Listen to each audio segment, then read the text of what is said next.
It's always important to ensure that the connector on the LXM light source is in good condition.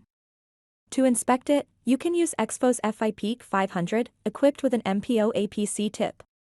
Simply insert it in the board. And then you have your pass-fail result, and in this case we see it's a fail. So the connector is dirty and requires cleaning.